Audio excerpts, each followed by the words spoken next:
UP board exam biology class 12 के लिए जो शेष 10 दिन बचे हुए हैं, इन 10 दिनों में बोर्ड पेपर में ऐसा क्या पढ़ें, कितना पढ़ें कि अच्छी तैयारी हो जाए और फुल नंबर आए। तो देखिए, आज की वीडियो में हम वेरी मोस्ट इंपॉर्टेंट क्वेश्चन लेकर के आए हैं। 17 लॉन्ग क्वेश्चन आपको बताएंगे, 15 टिप्पणी आपको बताएंगे जो वेरी मोस्ट इंपॉर्टेंट हैं, उसी में से आ जाएगा। अंतर आपको कम से कम 8 अंतर आपको बताएंगे जिसमें से फंस जाएंगे, और इस तरह से जो लघुत्तरी प्रश्न है ये टिप्पणी वाले में से ही फंस जाएंगे। जो 15 के अलावा अन्य बताएंगे उसी में से टिप्पणी में से लघुत्तरी क्वेश्चन फंस जाएंगे। तो इन सभी में जितना जितना बताया जाएगा उतना आप तैयार कर लीजिए। तो इस 10 दिनों में अगर इतना आप तैयार कर लेते हैं तो 90+ तक नंबर आपके आ जाएंगे। तो चलिए, इनमें से सबसे पहले विस्तृत उत्तरी मोस्ट इंपॉर्टेंट क्वेश्चन बता देते हैं। देखिए, पहला है जीनी इंजीनियरिंग और उसके अनुप्रयोग। तो जीनी इंजीनियरिंग और उसके अनुप्रयोग, इस क्वेश्चन को दूसरी तरह से भी पूछा जाता है। पुनर्योगज डीएनए तकनीक क्या है, इसकी क्रियाविधि और अनुप्रयोगों को लिखिए। अगर इस तरह से क्वेश्चन नहीं आता है तो इस तरह से पूछा जाएगा, और अगर ऐसे भी नहीं आता है तो जेनेटिक इंजीनियरिंग और इसकी उपयोगिता। देखिए, ये क्वेश्चन वेरी मोस्ट इंपॉर्टेंट है, हर बार पूछा जाता है, वेरी मोस्ट इंपॉर्टेंट है। इसको आप तैयार ही कर लीजिए, चाहे इस नाम से आए, चाहे इस नाम से आए, चाहे इस नाम से आए, आएगा जरूर। या फिर अगर इस नाम से भी नहीं आता है तो आनुवांशिक अभियांत्रिकी क्या है और इसके उपयोग। तो आनुवांशिक अभियांत्रिकी का हो, चाहे जेनेटिक इंजीनियरिंग का हो, चाहे पुनर्योगज डीएनए का हो, चाहे जीनी इंजीनियरिंग का हो, या फिर जीनी अभियांत्रिकी भी इसे कहा जाता है, चाहे आप जीनी अभियांत्रिकी कह दीजिए। तो ये सब वेरी मोस्ट इंपॉर्टेंट क्वेश्चन है। जो पहला क्वेश्चन हम बता रहे हैं, अभी ये एक ही क्वेश्चन है, अलग अलग तरीके से पूछा जाता है। तो जीनी अभियांत्रिकी से आप क्या समझते हैं? रिकॉम्बिनेंट डीएनए तकनीक की सहायता से इंसुलिन उत्पादन की विधि का वर्णन कीजिए। तो इनमें से जरूर आएगा, कोई ना कोई क्वेश्चन आ जाएगा। फिर इसी को देखिए, जैव प्रौद्योगिकी क्या है। देखिए कितने सारे नाम हो गए, इस प्रौद्योगिकी के उपयोगों को लिखिए। तो इतने सारे नामों से घुमा घुमा करके वही क्वेश्चन किया जाता है। थोड़ा सा अलग, यहाँ पर क्रियाविधि पूछ लिया है, यहाँ पर रिकॉम्बिनेंट डीएनए तकनीक की सहायता से इंसुलिन उत्पादन की विधि पूछ लिया है, बाकी सारा कुछ वही है। तो वेरी मोस्ट इंपॉर्टेंट क्वेश्चन है, इसको अच्छी तरह से तैयार कर लीजिए, आएगा जरूर परीक्षा में। फिर दूसरे क्वेश्चन पर आते हैं। फिर दूसरा क्वेश्चन है, आनुवांशिकता क्या है, मेंडल के नियमों की व्याख्या कीजिए। अगर इस तरह से क्वेश्चन नहीं आता है तो मेंडल कौन थे, इनके तीनों नियमों की व्याख्या कीजिए, इस तरह से पूछा जा सकता है। देखिए, मेंडल बहुत ही इंपॉर्टेंट है, वेरी मोस्ट इंपॉर्टेंट है ये मेंडल, और इस पर क्वेश्चन आएगा ही आएगा। तो कोई भी आ सकता है, इस तरह से आप इसको तैयार कर लीजिए। आनुवांशिकी किसे कहते हैं? आनुवांशिकी के नियमों का सचित्र वर्णन कीजिए। देखिए, आनुवांशिकी के नियमों का सचित्र वर्णन माने तीनों नियमों का, प्रभाविता का नियम, पृथक्करण का नियम और स्वतंत्र अभिवन का नियम, इन तीनों नियमों को आपको बताना होगा। तो देखिए, ये सभी वीडियो मेरे चैनल में अपलोडेड हैं, आप लोग जाकर के मेरे चैनल से इन वीडियो को देख सकते हैं, या फिर डिस्क्रिप्शन में लिंक भी दे दिया है, उस लिंक पर क्लिक करके इन वीडियो को आप अच्छी तरह से समझ लीजिए। और मेंडल के नियम तो बहुत ही अच्छी तरह से समझाए गए हैं, आपको तुरंत समझ में आ जाएगा। फिर अगला क्वेश्चन तीसरा है, वाटसन एवं क्रिक मॉडल का सचित्र वर्णन कीजिए। देखिए, इस क्वेश्चन को दूसरी तरह से भी पूछा जाता है, डीएनए का द्विकुंडली मॉडल किसने दिया, सचित्र वर्णन कीजिए, ऐसे पूछ लिया। या फिर ऐसे पूछ लिया, डीएनए की द्विरज्जु की संरचना को समझाइए। तो देखिए, वाटसन और क्रिक मॉडल ये बहुत ही इंपॉर्टेंट है और आसान भी है। मैंने बहुत ही सरल भाषा में इसको समझाया है, आप लोग डिस्क्रिप्शन में लिंक दे दिया है, वहां से जाकर के इसको देख लीजिए और तुरंत एक बार में ही समझ में आ जाएगा, और बहुत ही ज्यादा इंपॉर्टेंट है, आ सकता है। फिर चौथा क्वेश्चन इंपॉर्टेंट है, युग्मक जनन क्या है, शुक्राणु जनन और अंडाणु जनन को समझाइए। देखिए, ये पूरी तरह से आ सकता है, या फिर आधा आधा करके कि शुक्राणु जनन की प्रक्रिया का सचित्र वर्णन कीजिए, यानी स्पर्मेटोजेनेसिस आपको बताना होगा। या फिर अंडाणु जनन क्या है, मानव में अंड जनन की प्रक्रिया का वर्णन कीजिए, इस तरह से पूछा जा सकता है।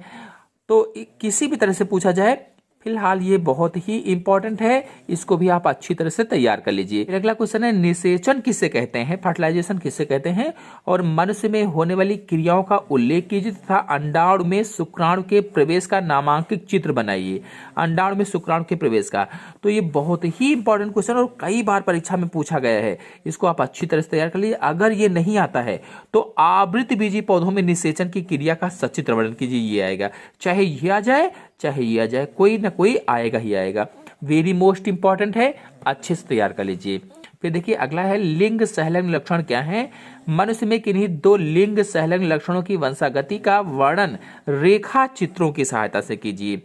तो लिंग सहलग्न लक्षण पर फुल वीडियो मेरे चैनल में अपलोडेड है, डिस्क्रिप्शन में मैंने लिंक दे दिया है, आप लोग वहां डिस्क्रिप्शन पर जाकर के इस वीडियो के लिंक पर क्लिक करके इसको अच्छी तरह से समझ लीजिए। और मैंने बहुत ही सरल भाषा में समझाया हुआ है। अगर ऐसे नहीं पूछा जाता है तो पूछा जाएगा लिंग सहलग्न गुण किसे कहते हैं, हीमोफीलिया और वर्णांता का सचित्र वर्णन कीजिए। ये दोनों रोग और इनके सभी उदाहरण 5-5, 6-6 उदाहरण हैं, उन सभी को मैंने अच्छे से समझाया हुआ है, आप लोग जाकर के अच्छे से समझ लीजिए। फिर अगला क्वेश्चन है, फिर 7 नंबर क्वेश्चन है, लिंग निर्धारण क्या है, मनुष्य में लिंग निर्धारण को समझाइए।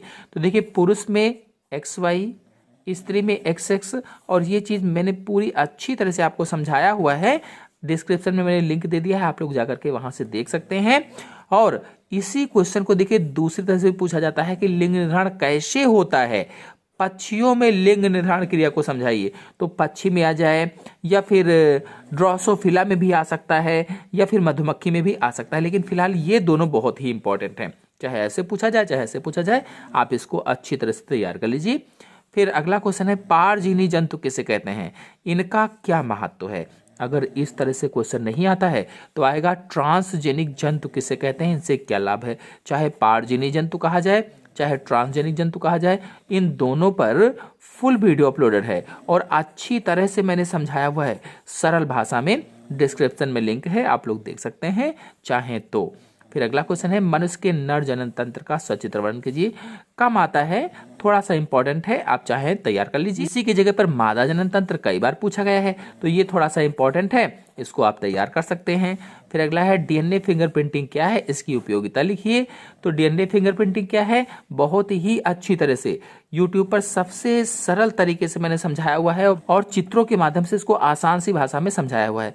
आप लोग डिस्क्रिप्शन में लिंक पर क्लिक करके देख सकते हैं या फिर चैनल पर जाकर के देख सकते हैं। फिर अगला क्वेश्चन है, डीएनए द्विगुणन का वर्णन कीजिए। कभी कभी ये भी क्वेश्चन आ जाता है, आप इसको भी तैयार कर सकते हैं। फिर द्विनिषेचन और त्रिसंलयन का सचित्र वर्णन कीजिए। वेरी मोस्ट इंपॉर्टेंट क्वेश्चन है और हर बार लगभग पूछा जाता है, कई सेटों में, एक बार में कई सेटों में आता है, तो इसको अच्छी तरह से तैयार कर लीजिए। मैंने इसका वीडियो भी बनाया हुआ है और चित्र सहित आसान भाषा में समझाया भी हुआ है। फिर अगला है, मलेरिया परजीवी प्लाज्मोडियम का जीवन चक्र अथवा मलेरिया के लक्षण और उसके उपचार। तो प्लाज्मोडियम का जीवन चक्र आ सकता है या फिर मलेरिया के लक्षण और उसके उपचार पूछा जा सकता है। तो ये लॉन्ग क्वेश्चन है, पूरा भी पूछा जा सकता है, इंपॉर्टेंट है, तैयार कर सकते हैं आप।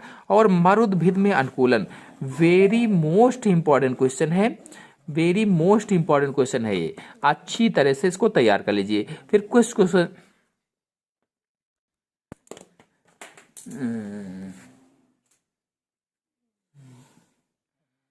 फिर देखिए 15 नंबर क्वेश्चन है, आर्तो चक्र क्या है, आर्तो चक्र को कौन से हार्मोन नियंत्रित करते हैं। आर्तो चक्र यानी एमसी है, यानी मेंस्ट्रुएशन साइकिल है। तो ये कभी कभी टिप्पणी में पूछा जाता है, लॉन्ग क्वेश्चन में भी कभी कभार आ जाता है, थोड़ा सा इंपॉर्टेंट, आप तैयार कर सकते हैं। फिर अगला है, बंध दंपतियों को संतान पाने हेतु सहायता देने वाली विधियों का उल्लेख कीजिए। ये क्वेश्चन कई बार आया है, इंपॉर्टेंट है, आप इसको अच्छी तरह से तैयार कर लीजिए। और ये जो 17 नंबर है, अभी मैंने इसको बताया ही था, ये निकल गया है पहले से, फिर से यहाँ पर छप गया है, इसको हटा देते हैं। कुल मिलाकर के 16 क्वेश्चन हुए, ये 17 हो जाएगा। और 17वें में जीन चिकित्सा क्या है, एडिनोसिन डीएमिनेज की कमी के कारण उदाहरण देते हुए इसका सचित्र वर्णन कीजिए। एडिनोसिन डीएमिनेज की कमी का उदाहरण देते हुए इसका सचित्र वर्णन कीजिए। वेरी मोस्ट इंपॉर्टेंट क्वेश्चन है, कई बार पूछा गया है, इसको आप अच्छी तरह से तैयार कर लीजिए। और डिस्क्रिप्शन में मैंने लिंक भी दे दिया, आप लोग चाहें तो देख भी सकते हैं। और देखिए ये भी कई बार क्वेश्चन आया है, अनुवांशिक रूपांतरित फसलों के उत्पादन के लाभ व हानियों का तुलनात्मक विभेद कीजिए। अगर पारजीवी जंतु या ट्रांसजेनिक जंतु नहीं आता तो ये क्वेश्चन जरूर आएगा। फिर अगला है, मानव जीनोम परियोजना को महापरियोजना क्यों कहा जाता है। तो इस तरह से 17-18 क्वेश्चन हो गए हैं, मैंने बीच में छोड़ भी दिया था क्योंकि दोबारा से आ गया था, तो इतने क्वेश्चन में से ही फंस जाएगा। चलिए अब मोस्ट इंपॉर्टेंट टिप्पणी समझ, तो चलिए अब टिप्पणी मोस्ट इंपॉर्टेंट वाली जान लेते हैं।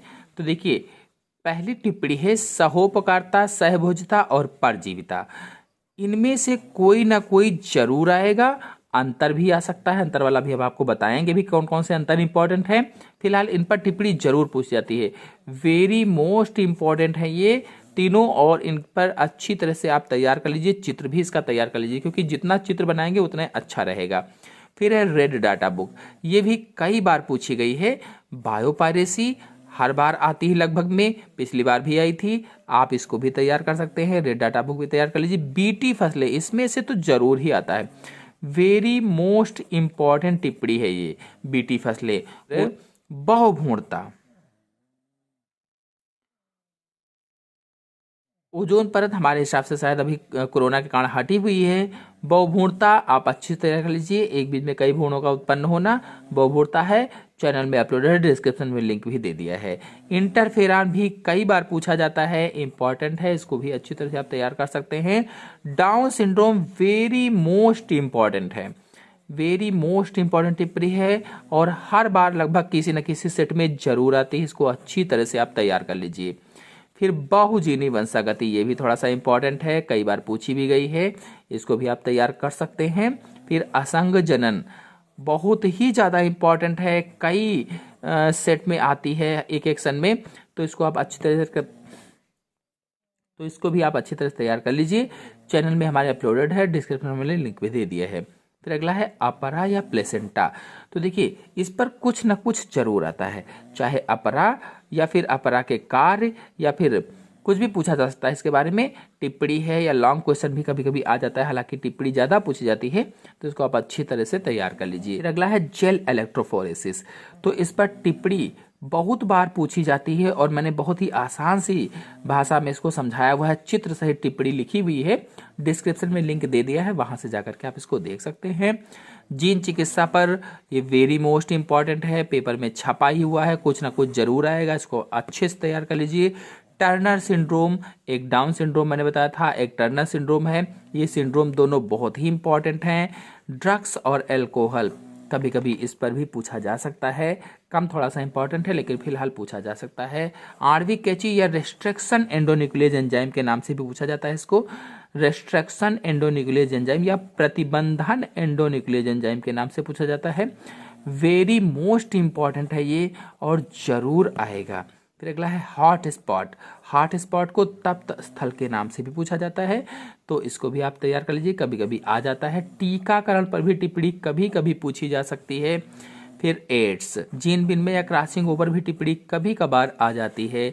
आनुवांशिक कूट वेरी मोस्ट इंपॉर्टेंट है, शॉर्ट क्वेश्चन के लिए भी इंपॉर्टेंट है। देखिए जितने भी हम टिप्पणी बता रहे हैं इसमें से शॉर्ट यानी लघु उत्तरीय क्वेश्चन भी आ सकते हैं या आएंगे। फिर अगला है पैलिंड्रोम, पैलिंड्रोम पर भी कई बार क्वेश्चन पूछा गया है। लघु बीजाणु जनन क्या है, इसके बारे में एक दो बार क्वेश्चन आया है। चिपको आंदोलन बहुत ही ज़्यादा इंपॉर्टेंट है, आ सकता है।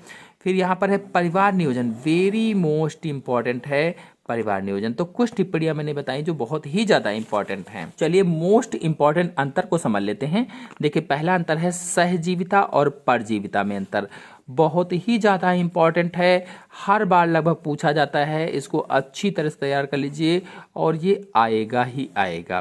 फिर अगला है परजीविता और सहोपकारिता, ये ज़्यादा इंपॉर्टेंट नहीं है। अगला है सहज प्रतिरक्षा और उपार्जित प्रतिरक्षा, वेरी मोस्ट इंपॉर्टेंट है और ये आ सकता है 99%, तो इसको आप अच्छी तरह तैयार कर लीजिए।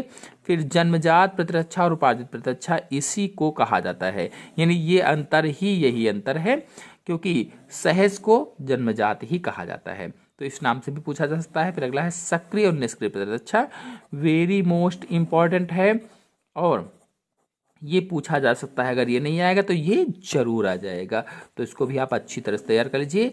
या फिर इसी को दूसरे नाम से भी पूछा जाता है कि सक्रिय और अक्रिय प्रतिरक्षा में अंतर बताइए, चाहे ये आ जाए चाहे ये आ जाए, अच्छे से आपको तैयार कर लेना है।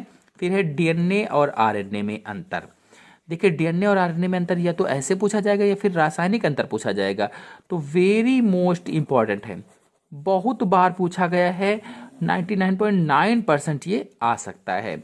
फिर अगला है प्लाज्मिड डीएनए और गुणसूत्रीय डीएनए में अंतर। अगर ये नहीं आते हैं तो इस तरह से पूछ सकता है कि प्लाज्मिड डीएनए और गुणसूत्रीय डीएनए में अंतर क्या होते हैं। देखिए जितने भी अंतर हम आपको यहाँ पर इंपॉर्टेंट बता रहे हैं ये सारे मेरे चैनल में अपलोडेड है और डिस्क्रिप्शन में मैंने लिंक भी दे दिया है, वहाँ से जाकर के आप देख सकते हैं।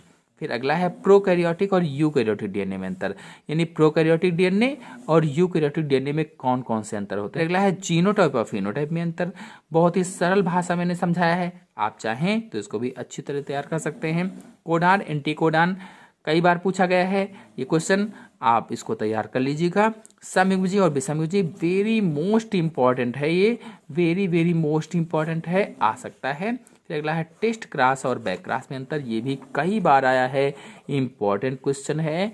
बी डीएनए और जेड डीएनए में अंतर इंपॉर्टेंट है, कभी कभी आ जाता है, ज़्यादा इंपॉर्टेंट नहीं है लेकिन फिलहाल पूछा जा सकता है। फिर अगला है परागण और निषेचन में अंतर, इंपॉर्टेंट है, पूछा जा सकता है। फिर अगला है लघु बीजाणुधानी और गुड़ बीजाणुधानी में कभी कभार आ जाता है, इसको भी आप तैयार कर सकते हैं। भ्रूण कोश और भ्रूणपोष में अंतर वेरी मोस्ट इंपॉर्टेंट अंतर है और ये क्वेश्चन आ सकता है 98%, तो आप इसको अच्छे से तैयार कर लेंगे। और ये सभी जितने भी अंतर हम बता रहे हैं इसमें से जो भी वेरी मोस्ट इंपॉर्टेंट उनको आप जरूर तैयार कर लेंगे और सभी का लिंक डिस्क्रिप्शन में मैंने दे दिया है, आप वहाँ से भी इसको अच्छे से तैयार कर सकते हैं।